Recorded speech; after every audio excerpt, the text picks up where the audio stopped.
성령님, 좋은 아침입니다. 이 시간 성령님을 초청합니다. 오늘도 내 안에 오셔서 하나님을 기쁘시게 해드릴 것을 소원하게 해주세요. 오늘 말씀을 통해 구체적으로 무엇을 해야 할지를 깨닫게 해주세요. 깨달은 것을 삶 속에서 실천할 수 있도록 도와주세요. 아멘. 오늘 우리가 함께 나누실 하나님 말씀은 갈라디아서 1장 1절에서 10절까지의 말씀입니다. 2월달을 하나님 말씀으로 시작하시는 우리 동덕의 모든 교우들 가운데 하나님의 인도하심과 또 도우심, 또 산 가운데 하나님의 축복이 있기를 주님의 이름으로 축원합니다. 오늘 우리가 본문으로 보고 있는 이 갈라디아서에는 몇 가지의 별명이 있습니다. 종교개혁의 선언문이라고 하기도 하고 또 율법주의에 보내는 선전포고문이라고 부르기도 합니다. 또 복음의 내용을 잘 정리한 로마서와 닮았다고 해서 작은 로마서라고 부르기도 합니다. 그런데 로마서와 갈라디아서의 분위기는 사뭇 대조적입니다.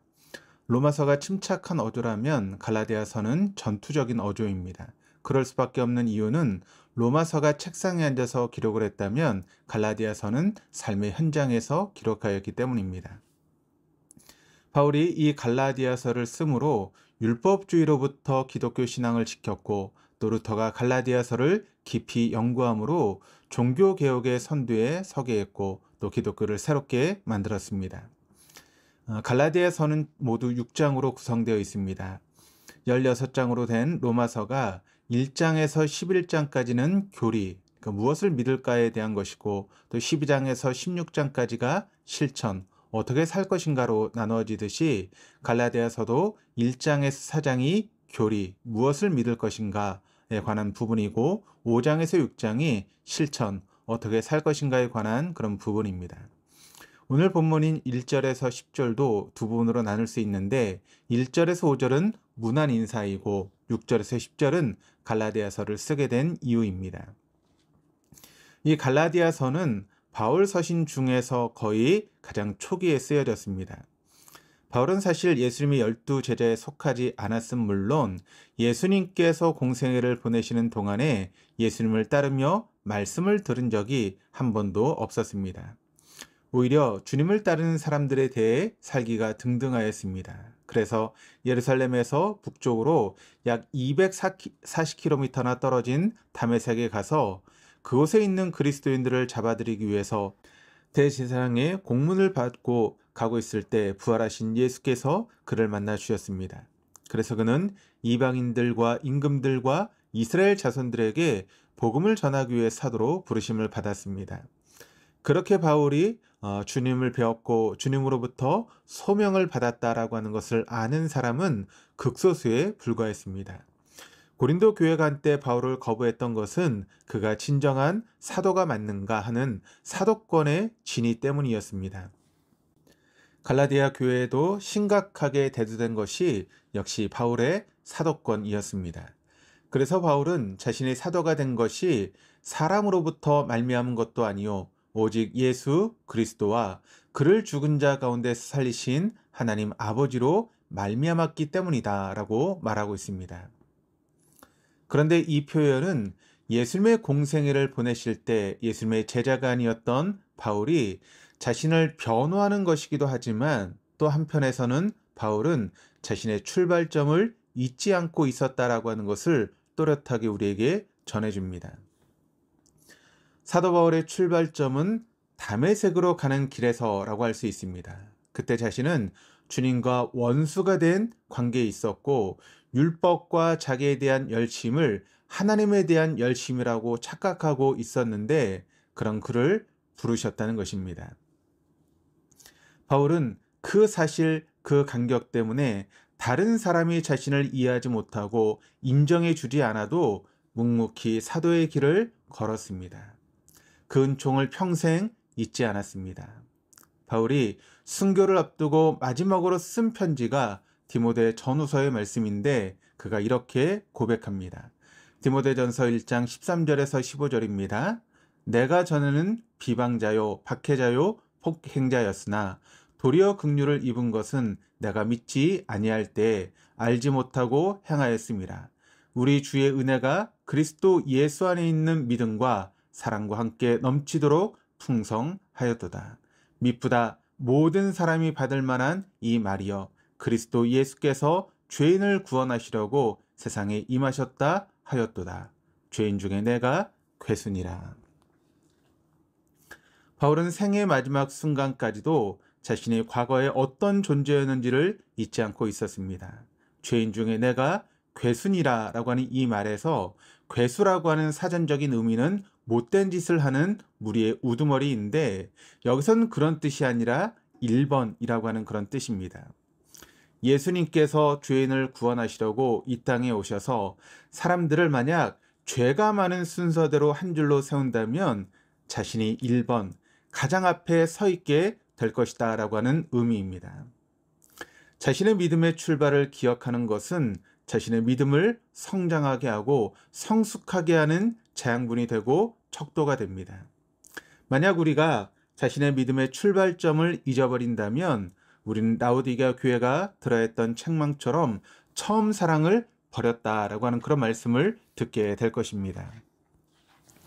3절이 이렇게 기록을 합니다. 우리 하나님 아버지와 주 예수 그리스도로부터 은혜와 평강이 있기를 원하노라.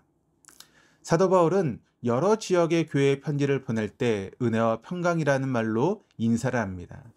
이것은 표면적으로는 인사말이지만 어떤 의미에서는 기독교 신앙의 핵심이다라고 할 수 있습니다.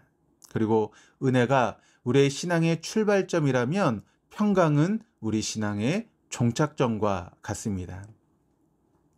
만약 주님의 은혜와 평강이 없었더라면 갈라디아서는 기록되지 않았을 것이고 아니 사도 바울이라는 존재 자체가 없었을 것입니다.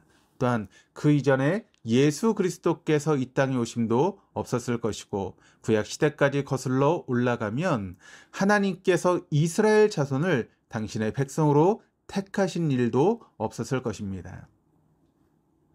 은혜는 값없이 받는 것, 자격이 없음에도 받는 것이라고 말합니다. 그것과 함께 은혜는 하나님의 떨어지지 않는 사랑, 하나님의 실패하지 않는 사랑이라고도 할 수도 있습니다. 이런 하나님의 은혜를 받은 사람은 하나님으로부터 오는 평화를 누릴 뿐만 아니라 하나님과 함께하는 평화를 누리는 삶을 이어갑니다. 6절입니다. 그리스도의 은혜로 너희를 부르신 이를 이같이 속히 떠나 다른 복음을 따르는 것을 내가 이상하게 여기노라. 바울은 이 율법주의를 다른 복음이다 라고 말합니다. 바울은 갈라디아 교회 사람들이 복음에서 떠나 다른 복음을 따르는 것을 이상하게 여긴다라고 말합니다. 특히 여기서 떠나다 라고 하는 이 단어가 메타테미라고 하는 그런 단어가 쓰이고 있는데 이 동사는 자신의 이익을 위해서 삶의 자리를 바꾸는 것을 뜻하는 단어입니다. 그래서 학자가 어제 주장한 것과 오늘 주장하는 것이 상반될 때, 정치가가 이 당에서 저 당으로 넘어갈 때, 군인이 적에게 넘어갈 때 등에 사용되는 단어가 바로 메타티템이라고 하는 단어입니다. 바울은 자신이 시작한 갈라디아 교회 사람들이 다른 복음, 그러니까 율법주의를 받아들이는 것을 보니까 마치 변절한 학자를 보는 것 같고 어제의 친구가 오늘 갑자기 반대편에서 공격하는 것 같으며 전쟁에서 동고동락했던 전우가 갑자기 적에게 넘어간 듯한 기분이 들었던 것입니다. 바울이 갈라디아 교회 사람들이 다른 복음을 따르는 것에 대해서 얼마나 속상했는지를 그 단어를 반복해서 사용하고 있습니다. 다른 종교보다 다른 복음이 더 무서운 것은 자신이 진리와 생명의 길, 하나님의 뜻을 따른 길에서 멀어져 있으면서도 그것을 망각하게 하기 때문입니다. 10절입니다. 이제 내가 사람들에게 좋게 하랴, 하나님께 좋게 하랴, 사람들에게 기쁨을 구하랴, 내가 지금까지 사람들의 기쁨을 구하였다면 그리스도의 종이 아니니라. 이 말씀을 천주교와 기독교가 같이 번역했던 공동 번역에서는 10절 상반절을 이렇게 번역합니다. 내가 지금 사람들의 지지를 얻으려고 합니까? 아니면 하나님의 지지를 얻으려고 합니까? 내가 사람들의 호감이나 사르는 줄 압니까? 사도 바울은 이 갈라디아서를 기록함으로 다른 복음이 아닌 십자가와 은혜의 복음을 전했고, 또 하나님의 지지를 받고 하나님의 호감을 사기 위해서 자신의 모든 것을 던졌습니다. 그 태도와 그 삶이 기독교가 되게 했고, 기독교가 땅끝까지 전해지게 하는 기초를 놓았습니다. 그 당시에 바울보다 더 유명한 사람들이 수도 없이 많았지만 우리는 바울 외에는 아무도 모릅니다. 루터는 갈라디아서를 통해서 다른 복음이 아닌 십자가와 은혜의 복음을 수용함으로 개신교가 출발하게 만들었습니다. 그런 것은 그들 모두 주님을 본받아 다른 복음을 쫓는 삶을 깊이 슬퍼하고 애통하는 마음이 있었기 때문이었습니다. 우리가 영과 진리로 하나님께 예배하는 삶을 살며 비진리의 삶을 사는 사람에 대한 깊은 애통하는 마음을 가지면 우리가 받은 복음이 우리와 우리의 가정, 우리가 서 있는 곳을 새롭게 만들어갈 줄 믿습니다. 오늘 하루도 복음 안에서 사시는 한날이 되길 원하고, 또 2월달이 그렇게 하나님의 복음 안에서 은혜와 사랑으로 평강으로 넘치는 복된 한 달 되어줄 수 있기를 주님의 이름으로 축원합니다. 기도하시겠습니다. 하나님 아버지, 사도 바울은 사람들에게 지지를 얻으려고 하지 않고 하나님의 지지를 받기를 소망했습니다. 또한 사람들의 호감이 아니라 하나님의 호감을 얻기 위해서 신실한 사도의 길을 걸었고, 다른 복음이 아닌 십자가와 은혜의 복음을 전하기 위해 자신의 전부를 던짐으로 그 복음이 오늘 우리에게까지 오게 되었습니다. 우리가 영과 진리로 하나님께 예배하는 삶을 살게 하시고, 십자가와 은혜의 복음에 우리의 삶을 얹게 하시고, 우리의 삶 위에 하나님의 말씀을 올려드리게 하여 주시옵소서. 바라옵나니 우리가 붙잡은 하나님의 말씀과 우리를 붙잡은 하나님의 말씀이 우리를 새롭게 하여 주시고, 우리의 매일매일이 하나님의 지지를 얻게 하여 주시옵소서. 오늘 하루도 그런 삶의 길을 걷게 하여 주시옵소서. 감사드리며 예수 그리스도 이름으로 기도드립니다. 아멘.